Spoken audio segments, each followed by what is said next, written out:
And it was an absolute masterclass by Donald Trump.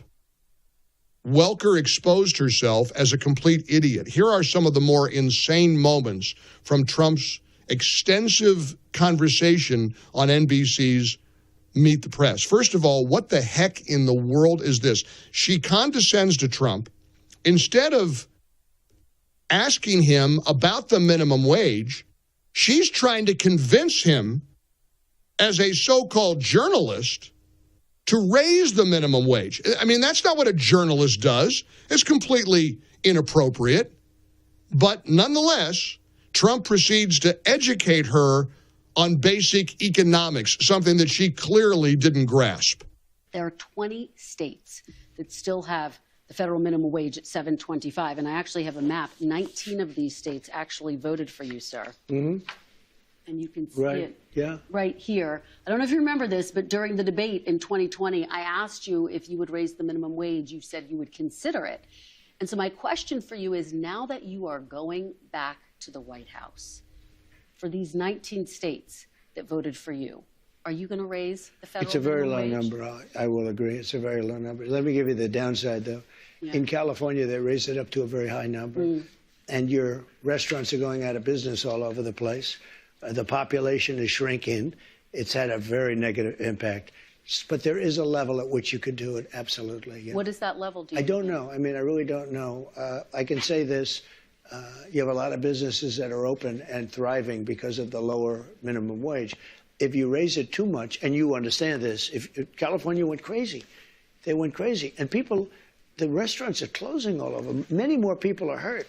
So I hear you saying, similarly to sort of what you said in 2020, will you consider it? Is this something you're going to look at? I'd want to speak to the governors. And the other thing that's very complicated about minimum wages is places are so different.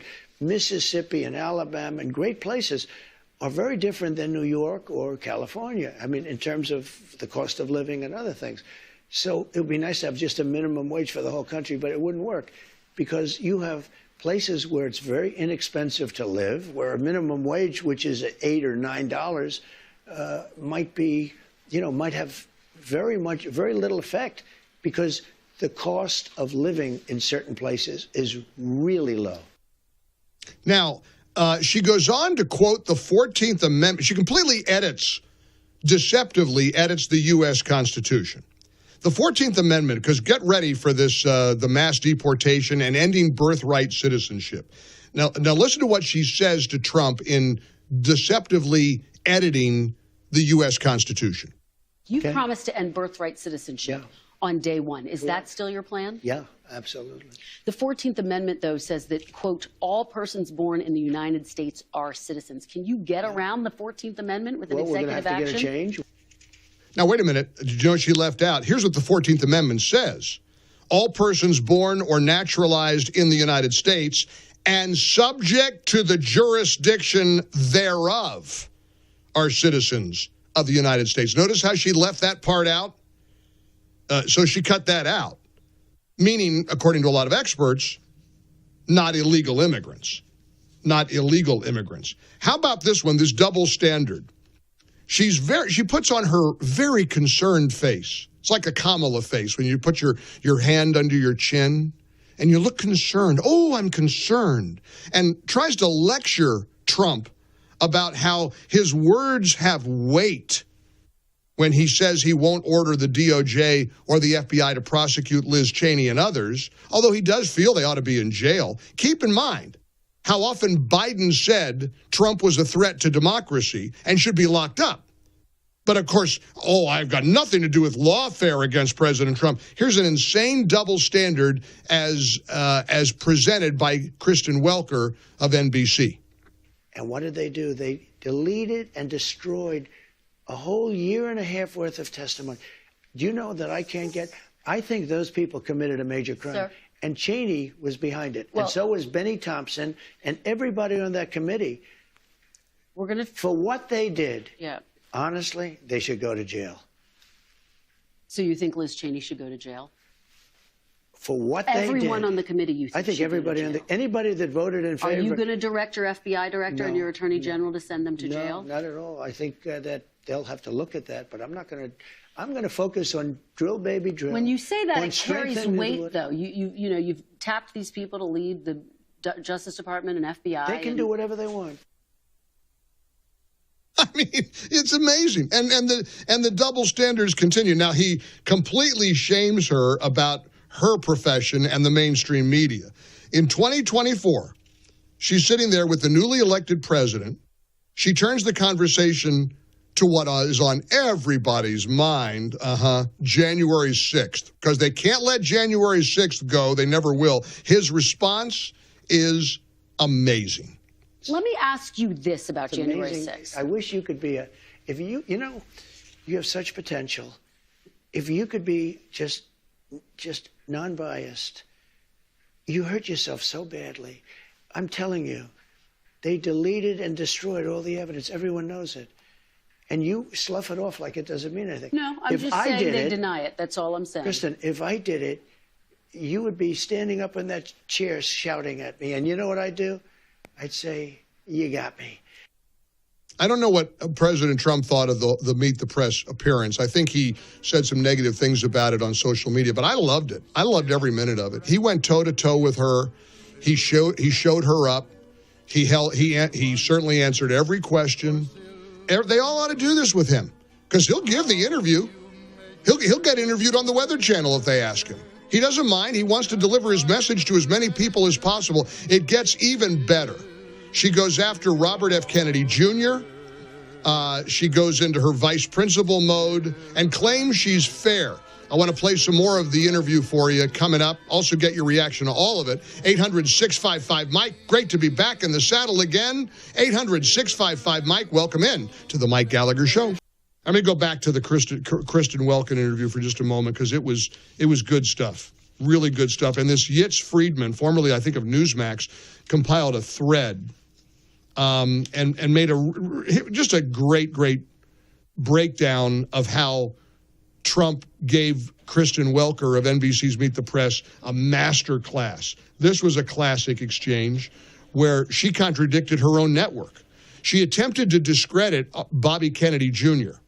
And in the effort to discredit Kennedy, Kristen Welker claimed that autism cases have not risen in the U.S.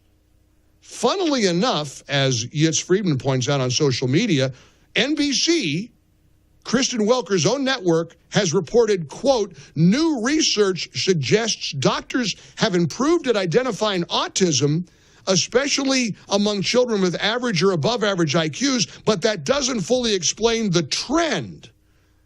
It doesn't fully explain this trend. Check out this exchange between President Trump and NBC's Kristen Welker. Everything. So childhood vaccines have prevented about 4 million deaths around the world every year. I think that's great. Isn't that... I'm all for it. I think it's great. Hey, look, I'm not against vaccines. The polio vaccine is the greatest thing. If somebody told me get rid of the polio vaccine, they're going to have to work real hard to convince me. I think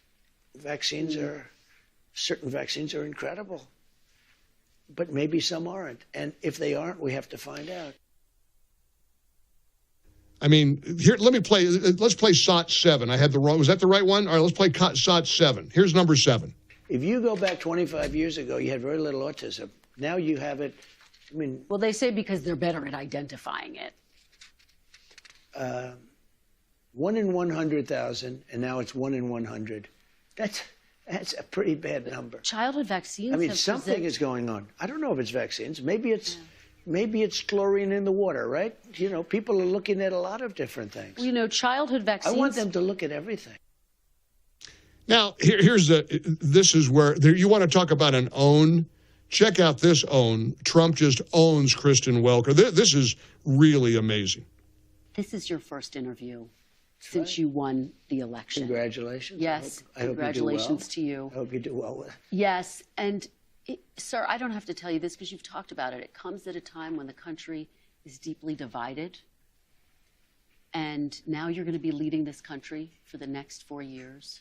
For the sake of unifying this country, will you concede the 2020 election and turn the page on that chapter? No. No. Why would I do that? But let me just tell you, when you say the country is deeply divided, I'm not the president. Joe Biden's the president. But you're going to be the president. No. I'm not the president. So when you say it's deeply divided, I agree.